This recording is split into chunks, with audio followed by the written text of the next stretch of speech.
Amor Maclang is an award-winning reputation and brand architect. She is co-founder of the firm Geyser Maclang Marketing Communications. Maclang is also the convener of Digital Pilipinas, a private sector-led movement that pushes for broadened digital economy. Okay, good morning, beautiful ladies of my life. Welcome to the program agenda. Good morning, Cito. Kita mo naman. You love us. You love me, Cito. I haven't seen you in months. But good morning. I'm so happy to see you. You know, flattery is a shield. I have to praise my Tita Lorna because I dragged her out of bed on a holiday and on a Friday. And I have turned down your invitation for lunches twice. So because of It's my birthday pa, ha? my schedule. So, but anyway, thank you really for joining us because I am optimistic. I am confident we are going to be able to address a very serious topic regarding product endorsements, and the controversies that come with them. I'd like to ask each of you, beginning with Attorney Kapunan. Attorney, Tita Lorna, your family, I'm going to be very transparent about this. Lorna Kapunan has been my Tita Lorna all my life. But I'm calling you Attorney Kapunan because I just read an article that pointed out that people tend to personalize, or be more personal with women and not talk about titles and achievements of women. So I realized that, and so now I address you as Attorney Kapunan. Attorney, okay, going to this topic, what are your thoughts on this series of events where endorsers are now being called to task? Political endorsers, product endorsers, etc. Well, first of all, good morning to my co-guest here, Amor. I'm happy to see that there is another. So this is 2 versus 1 here. and good morning to all of you. Well, first of all, when we talk about endorsement, let me put on my lawyer's hat. Let me be Attorney Lorna, because I also handle media clients. And sometimes I'm also a victim of media. When we talk about endorsement, that's almost tantamount to a seal of approval. It means approval. And therefore, legally, there is an obligation of transparency. What do I mean by that obligation? A person who endorses, and you can endorse a product, a company, a service, a person who endorses must be transparent about whether it is a paid endorsement or whether it is an unsolicited endorsement. No? Because endorsement is, as Amor will tell you, is a form of advertising. So kailangan ng transparency. Legally, you should put, if it's a video or if it's a post, you should put, this is a paid advertisement. So that the public, there is what is called caveat emptor. The public beware. Because this is a paid advertisement. The most, Cito, the most effective form of endorsement is an unpaid endorsement. It's like me. I read a nice book and I'm so happy with the book that I read. I write about it and say, read this book. So the best endorsements are from product users themselves, unsolicited, unpaid. So you know that it is truthful. Most endorsements must come from people who are either celebrities or personalities that the public trusts, because sasabihin ng public, siguro maganda tong produkto na to, o siguro ayos itong travel agent na to, o siguro because the person endorsing is trustworthy. And therefore, there comes a legal obligation to be true to that trust, no? Be true to your power of influencing. Kasi maraming these days, no, hindi na tawag doon endorsements, no? Nung panahon ko siguro endorsement. Ngayon, influencers. Influencers ang tawag dyan ngayon. And the target is social media audiences because it's very fast, no? Wala na yung print, wala na yung it's now social media, which is a field that are more digital, no? So in short, endorsement is a seal of approval, and therefore an endorser has a legal obligation to be, number one, transparent, and number two, to be accurate and fair, especially if it is a product that has to do with safety concerns. Kunyari, mag-i-endorse ka ng gamot. Teka, no? Nakakamatay ba yung gamot na yan? May FDA approval ba yan? No? Or makeup. Nakaka-allergic ba yan ng skin or etc. No? That's why not only are companies looking for persons as endorsers, they're looking for groups or associations. For instance, if you are in the toothpaste business, ang kukunin mo hindi endorser na tao, ang kukunin mo company or association, like maybe an endorsement from the Philippine Dental Association. Yeah, so that is good, ganon. Yeah. So it comes with legal obligation. We'll tackle that in detail. But I'd like to hear, Amor, you're the PR expert here. You're the PR pro, and you have celebrity clients also. What's your reaction? Because this thing about this controversy about endorsers, endorsements, and influencers, as Attorney Kapunan has pointed out, has started to catch fire, and it has started to burn even the endorsers and their followers.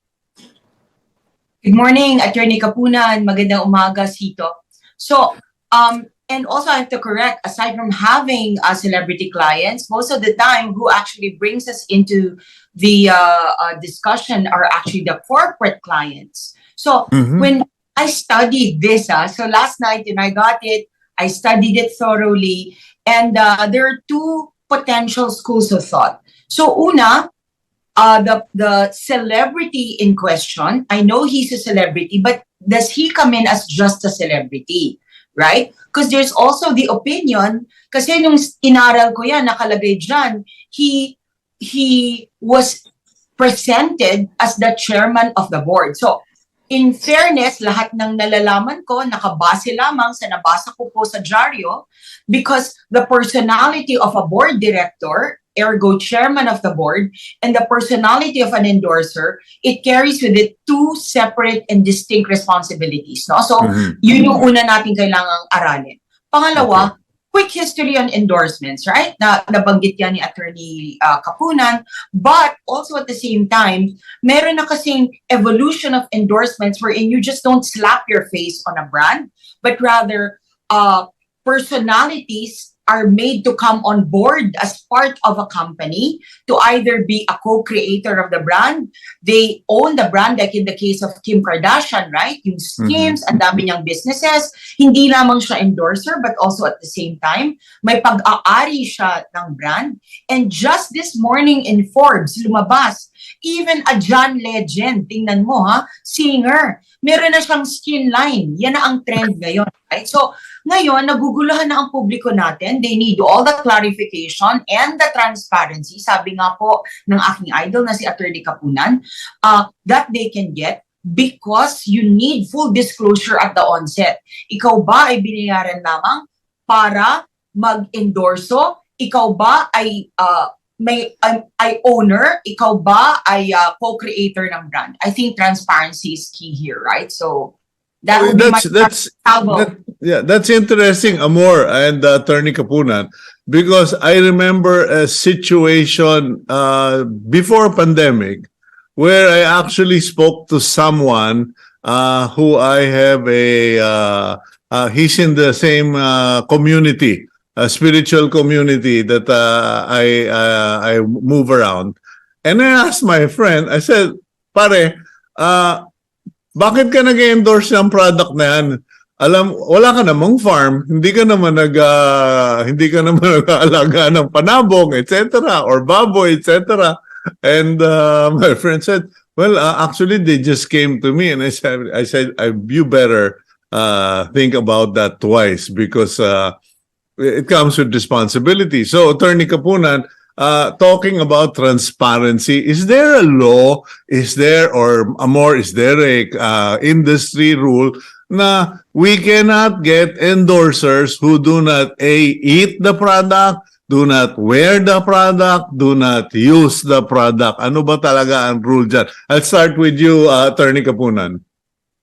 Well, first of all, the obligation of transparency is required by law. No? I'm sure Amor will tell you about the Truth in Advertising Act. No? And that is why it is always important that advertisers, companies, corporate clients will have to say this is a paid advertisement. No? Now, on the part of the personality endorser, the person endorsing, or the association endorsing, in fact, ang endorsement hindi na about celebrities, no? There could be right now there are NGOs that endorse, no? A cause because it's the best form of getting it out to the public. Advertisement nga yan eh. So NGOs endorse a cause and that could be a paid cause by some international organization, etc. So we must, to me, if you are to be believable or credible to your targeted audience, partner, gamitin mo naman yung product, no? Because they are relying, the unsuspecting public do not have time to test the product. So they are riding on your word, your integrity as a person. Are you a person that's trustworthy? And the reverse is also true. Pag nagkamali ka at kumuha ka ng endorser na hindi naman magaling ang public image, hindi naman maganda. That is a judgment, the very big judgment call of a company or a product creator in the choosing of endorsers. No? Since Amor mentioned, one sec lang, since Amor mentioned si Luis Manzano, no, and I know it's now pending in the NBI, no. Sometimes endorsers can also be victims, and that is the claim of Lucky, no, Manzano, because he himself, I'm sure in the scheme of things, incidentally, when they refer to this large scale staffa, the scheme is actually a co-ownership deal. They were inveigled into investing in a company called Flex Fuel. Yeah. The purpose of which is to put up stations. No? Yeah. Pero yung investment nila, it's not really investment. You're buying into, kasi co-ownership deal. Magiging shareholder ka ng company, but guaranteed dividends. Now, that by itself should already be a warning na kumpanya nag-guarantee ng dividends. Hindi ba ang dividends is based on revenues or profit? So that should already be a red flag. Ang problema Cito, because it was Lucky, and if you look at the profile of the victims, hindi naman businessman yan eh. Yung 50 na yan, the 50 who filed cases in the NBI were 30 of them were OFWs. Alam mo naman ang mga OFWs, no, nanonood ng Filipino channel. Makikita nila si Lucky Manzano. Sabi nila, okay to. He himself, incidentally, invested. That's why it added credibility. Luis Manzano himself invested, according to the news, 66 million. Which now he is claiming, biktima rin ako, I resigned in the company when I realized that there was no full disclosure of important and material facts by the mother company. So nag-resign siya as chair noong February 2022. Yeah, well, I thank you for giving highlighting those aspects because I really didn't want to talk about Lucky Manzano's case, honestly, okay? I wanted to tackle endorsers. Now, Amor, regarding what Attorney Kapunan has just pointed out, there is the Advertising Act, there is the philosophy of truth in advertising, etc. Because here's the deal. Aside from Lucky, someone called me the other day, 2 days ago, at 7 in the morning and said, Cito, can I do a quick consult because I need crisis management advice? And same story. Guy is approached by a company and said, you know, you're a well-known celebrity. We have an array of products para raw sabi yung Amazon ba yun, Amor, no? We have so many products. Pick and choose which products you want to carry. Put your name to it and we will sell it and we will share the proceeds with you. And then a few days later, he got a barrage of messages on social media telling him it's a scam, you're being taken for a ride, and your followers are now getting gypped and putting out money. So sabi ko, teka, hindi to isolated case. This is beginning to become a trend, little by little. So, Amor, well, why come to me? I told the guy, go to your lawyer, dum-dum. First person to go to in a crisis is your lawyer. Because you are an influencer in that field, no? And no, Cito, two things, no? Sabi nga ni Spider-Man ba yun? With great I will rephrase it. With great popularity comes great, not just money, but great responsibility. Yeah. And in the United States, for example, there are established laws that require celebrity endorsers to actually declare their stakes in a company. Dito, hindi pa yan as well pronounced. It's more of a suggestion and a guideline rather than an actual rule or to be followed. And I think kailangan in the spirit of social, lalo na ngayon, no, wala ka nang maitatago in light of social media. It's important that you declare at the onset. Now, what you actually said is even more important, which is, I think, an even bigger issue. You're absolutely right. We're actually managing a situation right now that has kind of the same undertones, meaning investment opportunities abound. People, regular people, not businessmen, according as Attorney Kapunan said, are looking for opportunities to make more money. Ang ibig ngayon sabihin nun, malakas ang liquidity sa merkado, maraming may pera, maraming gusto mag-invest, but they do not find appropriate, legal, registered channels to do so. So, ngayon, kaya nagkakaroon ng issue. So, kailangan tingnan din natin doon. No? So, yung in the case, final point in the case of endorsers, right?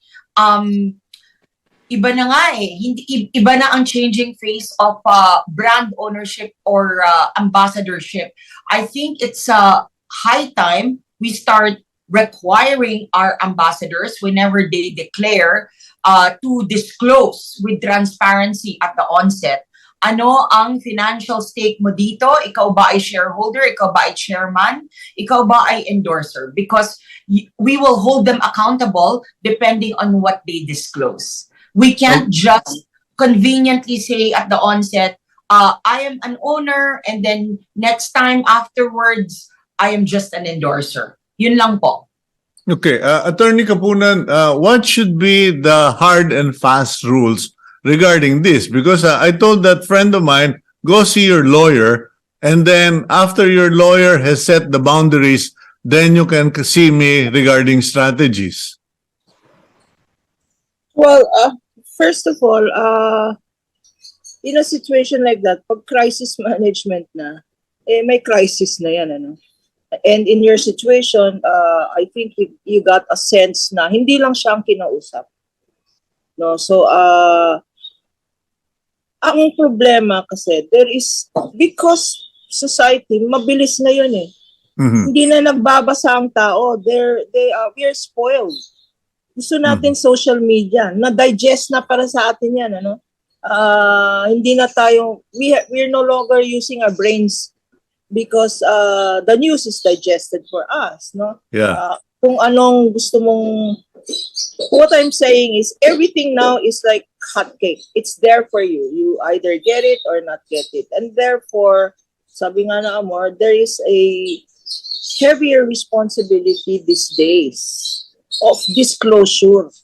Of disclosure, because you must assume that your audience does not have that very same opportunity or time to validate your claims, and therefore trustworthy, naniniwala na sila sa endorser, no? And it's not only product these days, no?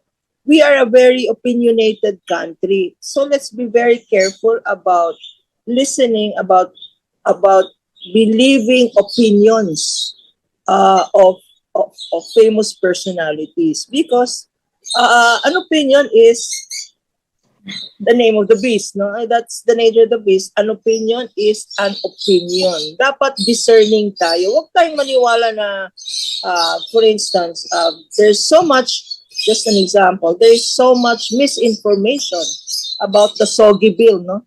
Yung bill pending sa Senado, yung sexual orientation and gender identity, no? Mhm. So, very divided ang Senate. There is the church view and there's the advocates view, no? Ang church view is kasalanan yan because it advocates same-sex marriage. Nung binasa ko yung, and you will believe it because it came from a senator who is a Christian senator, no? So, believe, nakakatakot yan, same-sex marriage. Pero pag basahin mo yung yung proposed bill, wala namang same-sex marriage yun. But now, there is a formed public opinion na it is not good. Kasalanan yan sa Diyos.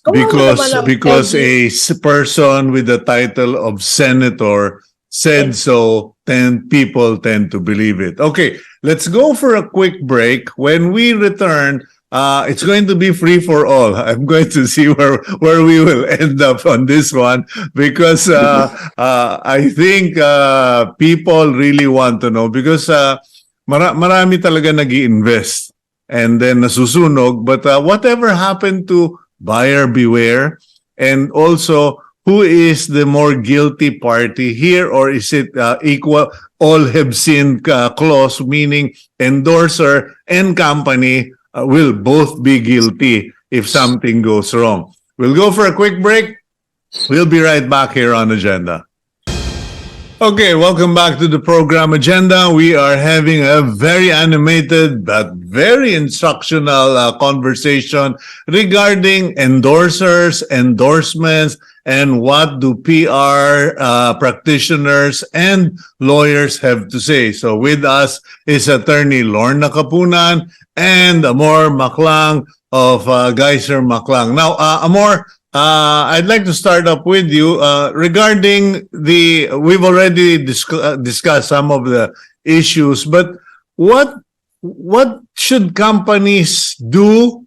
What should companies know? And what should endorsers keep in mind when getting into these arrangements? Because, I mean, I did run an agency before in my youth, and there were very clear rules of engagement. You went to a talent manager, you went to legal department, you spoke with management, you went through an entire process before you actually even got someone. In fact, there were several candidates. Kumbaga, the agency picks and chooses, and it's still filtered. But nowadays, parang no filters. What is the reality now, Amor? Okay, before I answer that question, very good question, allow me to state one thing na I think even Attorney Kapunan might find interesting. We have several times used the word disclosure. My God, no? Usually, ang disclosure ginagamit lamang sa publicly listed companies. Ngayon, nire-require na natin things like transparency, governance, disclosure sa mga endorsers. So something to think about. Going back to what Cito said, how do we engage endorsers? Are they as clear-cut as they used to be? Grabe ka naman, Cito. Hindi naman olden days. That's not true. Actually, the shift has just been very recent with the advent of social media. Maybe 15 years or so. I'll tell you. Ngayon, hindi na dumadaan lamang sa mga talent manager. I work with some of the best talent managers in the industry, and sometimes they tell me, selyado na ang negosasyon bago bumagsak sa kanila. In other words, a lot of the companies and businesses, they leverage off on relationships, right? They pre-negotiate terms and deals. No? So based on how I studied this particular case, and like I said, full disclosure, based on what I've studied in available media online, ang sinasabi dito ay hindi ito daw matter of endorsement kasi daw matagal nang magkakaibigan, there are pre-existing relationships prior to this supposed endorsement. Meaning, best man sa kasal, magkakaklase sa grade school, they set up other businesses other than this. So, kung totoo man yan, hindi ko alam kung totoo yan. I have no way of verifying it in the spirit of disclosure. Then, it has to be assessed based on that premise. Ano ba yung nature ng relationship when the representation was made? No? So, hindi na ganun, sir. Hindi na nga dumadaan sa ahensya. Wala na. Sometimes, done deal na. Ako, may ahensya din. Pag sinabi sa amin, tapos na yung negotiation. Ayun. But as a PR practitioner, should that be the case? Because I have seen that, Amor and Attorney Kapunan, I have seen that a lot. I will ask, ba't yung kinuha yan? Pamangkin ni ano eh. Inalok ni ano. Or it's always relational. And I said, guys, you have to think of what your product is, what your directions are. You do not just because it was conveniently arranged by someone. So, Amor, so what? Tama. And that's what makes you Cito Beltran, right? Unfortunately, and I believe that, right? Proper due diligence have to be taken into consideration. We need to make sure that there's an alignment in values to the brand and also to the endorser. That's the responsible thing to do. Now, paano ang scenario kung halimbawa done deal na yan, kamag-anak ni ganito, kamag-anak ni ganon, then sometimes there are situations when you have to make sure that we have to retrofit, right? Or find a way to align the personality of the pre-arranged endorser to that of the brand. So gagawa natin ng programa para hindi incongruous, para hindi lie. Kailangan aligned talaga. Kaya lang, well, that's what separates Cito Beltran from all the other practitioners, right? So Anyway. I wish there was that gentlemanly rule that was employed. Well, unfortunately, that is so true. But Attorney Kapunan, what about regarding, buyer beware? Kasi sabi mo nga kanina, everything is so pre-packaged, so read, fast, drive-through, etc. And then we're no longer using our brains. Well, buyer beware nga is a very old principle of law. It's called caveat emptor. Alam mo, timely itong topic na to, no? Because I was an induction speaker in an association formed way back called the Out-of-Home Advertising Association. No? Ngayon, ang advertising ngayon, hindi na nga TV, hindi radyo. It is already out of home. Because most of us are out of our homes. And most of us, in fact, nakakaaliw because this is the only group I know that is happy now that there is so much traffic. Because sabi nila, nako, ang saya-saya namin, ang dami ng traffic ngayon because captive audience. I mean, literally captive audience. Kasi merong captive audience na figuratively, no? Kagaya ng you target the OFW market kasi sila yung liquid, sila yung may pera at sila yung gullible. Yan ang nangyari dito sa kaso ni Fuel Flex, no? Because most of them were OFWs, nakikita si Lucky sa Filipino channel, kumagat. Now, out-of-home advertising, napakabigat niyan because that is, you are in a traffic, you're sitting in your car or nasa bus ka, naghihintay ka ng traffic light, no? Oh. Makikita mo malaking billboard. So captive ang audience, captive audience ka, no? And that precisely makes the out-of-home advertisers very, very careful about self-regulation. Kasi, let us not shift the burden to the unsuspecting public. Wala namang opportunity yan to discern and to investigate, etc. Especially kung yung level of education nila hindi ganun katindi kagaya ng mga ordinary businessman, no? So that association says self-regulate tayo. We are about 150 advertisers, out-of-home advertising companies. Let us self-regulate. So kailangan rin ng code of ethics. That's number one, no? Self-regulation. And number two, asan ang gobyerno dito? Saan ang DTI dyan? Saan ang there are government agencies that should monitor or that should have the interest of the public at heart. Hindi lang presyo ng sardinas, hindi lang presyo ng onions, no? Also filtering what is out there in the public. Truth in Information Act. So yeah, I just before I forget, medyo nagiging malimutin na ako eh. Yan ang disclosure. Okay. But Attorney Kapunan, in such situations, regardless of what the issue, what the case is, in such situations, are the endorser and the company equally legally liable, responsible? Where do you cut the line? Because marami akong kilala, they become endorser because they want to see their face on the billboard. They want to see their face on TV, and of course, they want to make a quick buck, but without realizing the repercussions until what's going on has happened. yeah,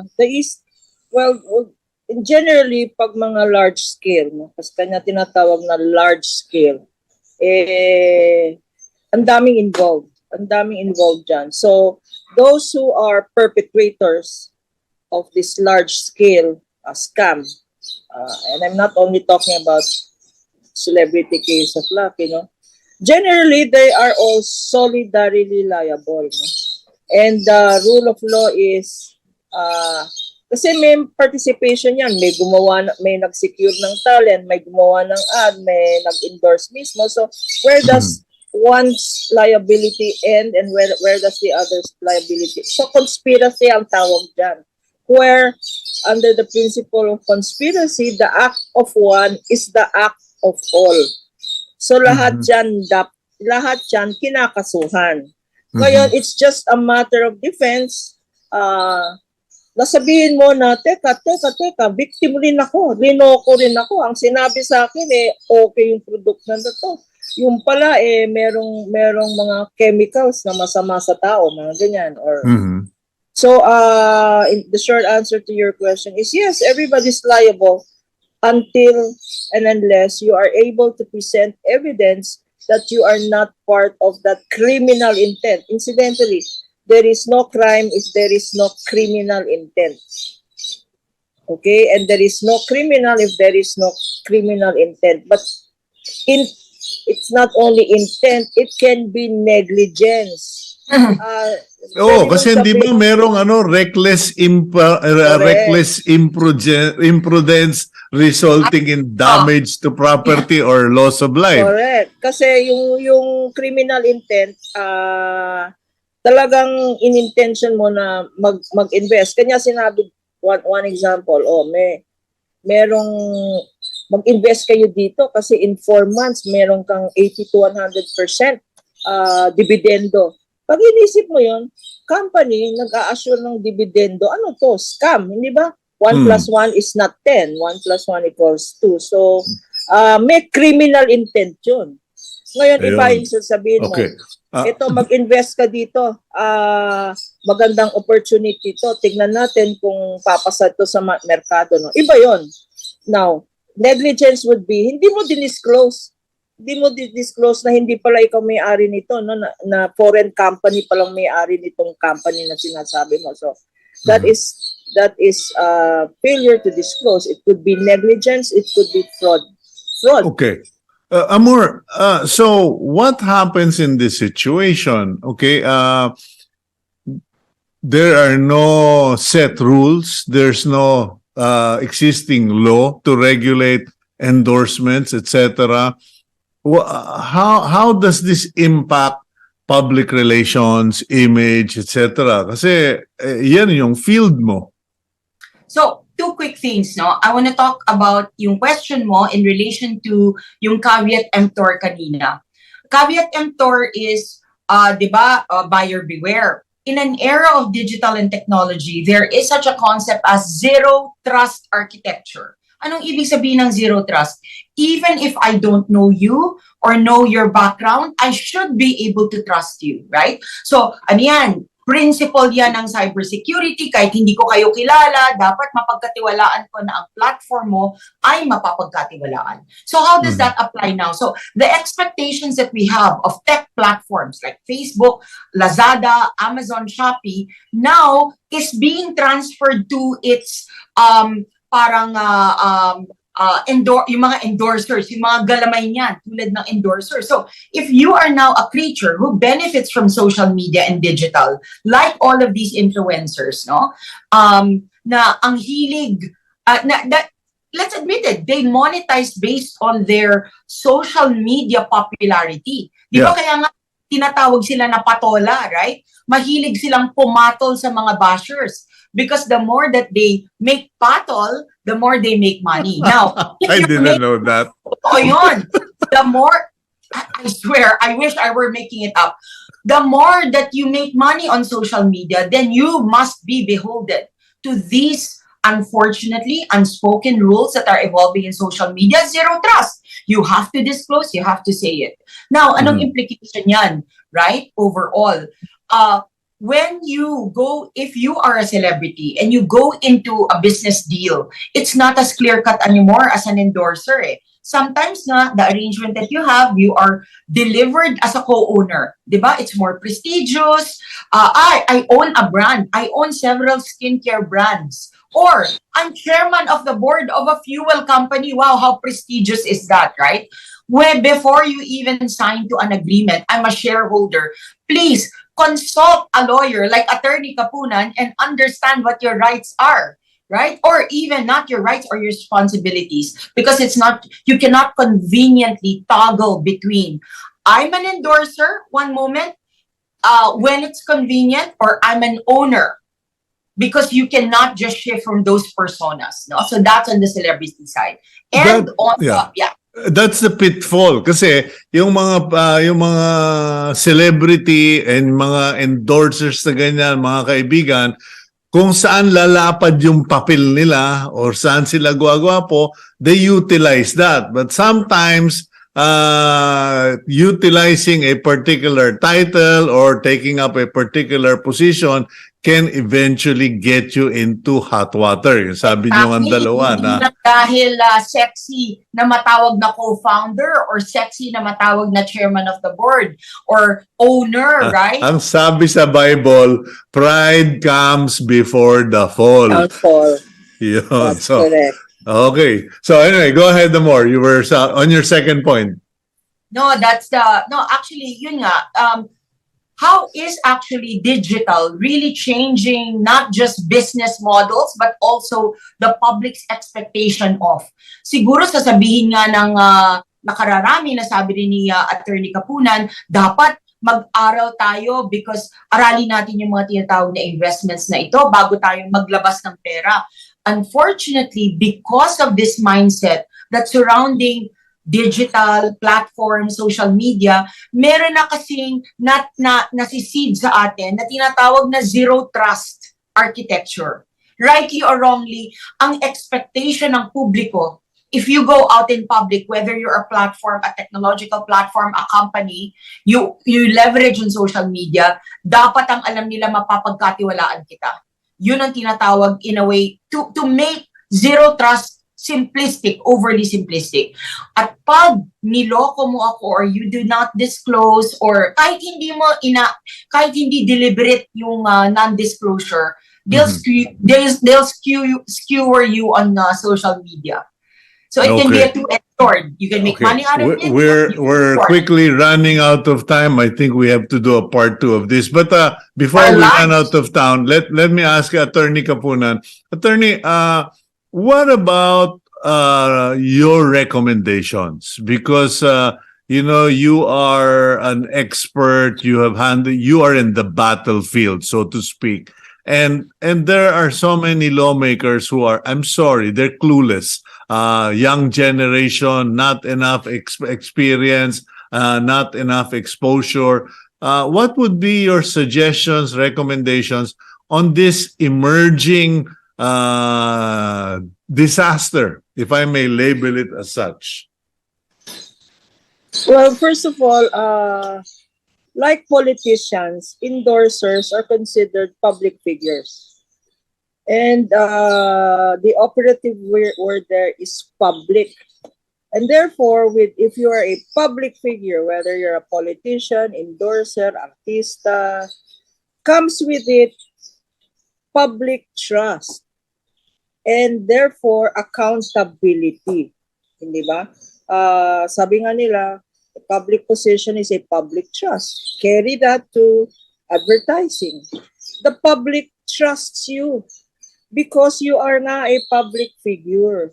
So the reminder to all our public officials and personalities is that there is a public out there who should be beneficiaries of our wisdom, of our truthfulness, of our opinions. Beneficiaries and not victims. Hindi ba? Wag naman natin i-victimize yung publiko na yan that gave us our star, our celebrity status. Kanya ka politiko na popular kasi binoto ka, rightly or wrongly, nabenta mo yung sarili mo sa publiko. And therefore, there comes the corresponding obligation to merit that public trust. Ganon din sa advertising, ganon din sa celebrity, of whatever form, whether digital, print, whether opinion, whether endorsement of a product. Know that there is a public out there that is hanging on to your every word. And therefore, my advice is magpakatotoo kayo. Be honest, respect the integrity of the spoken and the written word, because you have an unsuspecting public that loves you and trusts you. Okay. Amor, on your side, what would you like to impart or at least tell our viewers and also those who see themselves as endorsers? Yes. What are influencers? Basically, people who think that they are popular because they were on the verge of being popular. How I approach a crisis is always in a holistic manner, not just on the PR or media side. Quick things to both the endorser and the companies. Full disclosure. You have to fully disclose and be transparent the nature of your relationship with an endorser. Are they an owner? Are they board? Do they have shares? Whatever. Did they co-create the product? On the part of the government, I would like to humbly request that they shouldn't just regulate. In other words, they shouldn't just be there when the proverbial S hits the fan, right? Instead, I would like to request that more opportunities for legitimate investments be encouraged, right? Na-realize ko, ang dami palang gusto mag-invest sa mga ganitong klaseng bagay, even down to things like crypto. Pero bakit walang masyado nag-i-invest sa capital markets? Oh? For another episode. Last but not the least, on the part of the public, before you hit a like or do a share, require disclosure and transparency. Magtanong ka. Huwag nyo lang itanong kung magkano or ginamit mo ba yan, itanong mo anong relasyon mo ng kumpanya sa endorser. And on that note, salamat po, Attorney and Cito. Okay, well, thank you very much, ladies. And I will apologize in advance for the next time I wake you up at 6 in the morning to come on the show. Get a Thank you hall very much. pass, but you know we love you. Okay, thank you very much. God bless both of you. And please take this holiday as your personal time out and spoil yourselves at the spa. Attorney Kapunan, Amor, have a good day. God bless you.